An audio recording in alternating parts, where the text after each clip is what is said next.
শ্ৰী শ্ৰী আউনীআটী সত্ৰৰ সত্ৰাধিকাৰ প্ৰভু পৰম পূজনীয় শ্ৰী শ্ৰী ডাক্তৰ পীতাম্বৰ গোস্বামী প্ৰভুৰ আৰু ডেকা সত্ৰাধিকাৰ শ্ৰী শ্ৰী দেৱানন্দ গোস্বামী প্ৰভুৰ আজি বিশেষ প্ৰচেষ্টাত আউনীআটী সত্ৰৰ ভক্তগণৰ সহযোগত আজি এনেধৰণে সমগ্ৰ অসমৰ উত্তৰ পূৰ্বাঞ্চলৰ আৰু দেশ বিদেশৰ ভকতসকলৰ উপস্থিতিত নামঘৰ সমাৰোহ সুন্দৰভাৱে আয়োজন কৰা হৈছে।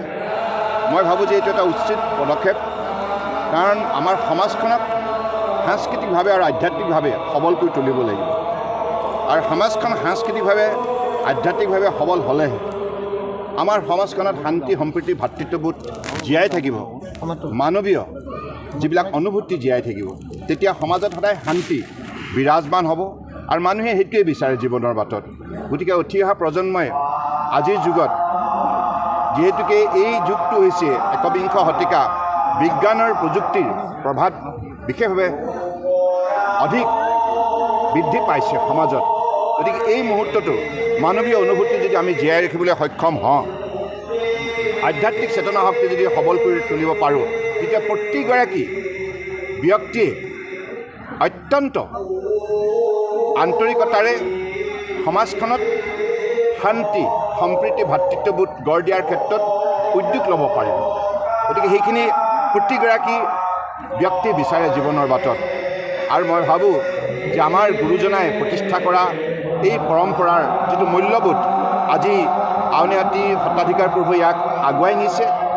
আৰু এই গোটেই যাত্ৰাটোত যেনেধৰণে পুৰুষ মহিলা আৰু শিশু সকলোৱে মিলি ইয়াত হৰিনাম লৈছে আৰু নামঘৰৰ যিটো প্ৰকৃত, ইয়াৰ যিটো লক্ষ্য উদ্দেশ্য আৰু নামঘৰৰ যোগেদি সমাজ সংস্কাৰ কৰা যাত্ৰাত সকলোৱে আন্তৰিকতাৰ ভাগ লৈছে আৰু ভক্তিৰসৰ যোগেদি আগন্তুক দিনত সমাজখন শক্তিশালী কৰাৰ যি প্ৰয়াস কৰিছে, মই বৈষ্ণৱপ্ৰাণ ভক্তসকলক বিশেষভাৱে আন্তৰিকতাৰে কৃতজ্ঞতা জ্ঞাপন কৰিছোঁ আৰু প্ৰভু ঈশ্বৰক কোটি কোটি প্ৰণিপাত যাচিছোঁ। আৰু এনেধৰণে গোটেই যাত্ৰাটোক আগন্তুক দিনত তেখেতে আগুৱাই নিয়ক। আমি সমাজখন সদায় তেখেতৰ সৈতে থাকিব, তেতিয়া সমাজত সদায় শান্তি বিৰাজমান হ'ব আৰু মানুহে সেইটোৱে বিচাৰে জীৱনৰ বাটত। গতিকে উঠি অহা প্ৰজন্মই আজিৰ যুগত, যিহেতুকে এই যুগটো হৈছে একবিংশ শতিকা, বিজ্ঞানৰ প্ৰযুক্তিৰ প্ৰভাৱ বিশেষভাৱে অধিক বৃদ্ধি পাইছে সমাজত। গতিকে এই মুহূৰ্তটো মানৱীয় অনুভূতি যদি আমি জীয়াই ৰাখিবলৈ সক্ষম হওঁ, আধ্যাত্মিক চেতনা শক্তি যদি সবল কৰি তুলিব পাৰোঁ, তেতিয়া প্ৰতিগৰাকী ব্যক্তিয়ে অত্যন্ত আন্তৰিকতাৰে সমাজখনত শান্তি সম্প্ৰীতি ভাতৃত্ববোধ গঢ় দিয়াৰ ক্ষেত্ৰত উদ্যোগ ল'ব পাৰিব। গতিকে সেইখিনি প্ৰতিগৰাকী ব্যক্তি বিচাৰে জীৱনৰ বাটত। আৰু মই ভাবোঁ যে আমাৰ গুৰুজনাই প্ৰতিষ্ঠা কৰা এই পৰম্পৰাৰ যিটো মূল্যবোধ আজি আউনীআটী সত্ৰাধিকাৰ প্ৰভুৱে ইয়াক আগুৱাই নিছে।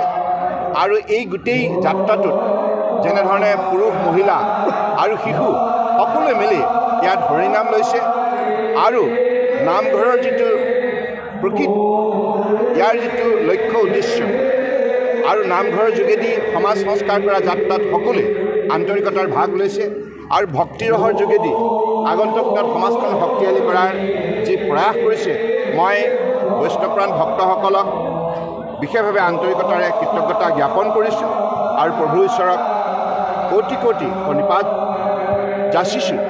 আৰু এনেধৰণে গোটেই যাত্ৰাটোক আগন্তুক দিনত তেখেতে আগুৱাই নিয়ক। আমি সমাজখন সদায় তেখেতৰ সৈতে লগত থাকিব লাগিব। আৰু এই যাত্ৰাত মাতৃ পিতৃ পুত্ৰ কন্যা সমাজৰ জ্যেষ্ঠ নাগৰিক সকলোৱে এই যাত্ৰাত আন্তৰিকতাৰে যদি অংশগ্ৰহণ কৰে, নিশ্চিতভাৱে আমাৰ সমাজৰ যিবিলাক অপসংস্কৃতি সেইবিলাক নাইকিয়া হ'ব আৰু সমাজৰ অশান্তি দূৰ হ'ব আৰু আমি সকলোৱে এখন শান্তিৰ সমাজ শক্তিশালী ৰূপত গঢ় দিবলৈ সক্ষম হ'ব।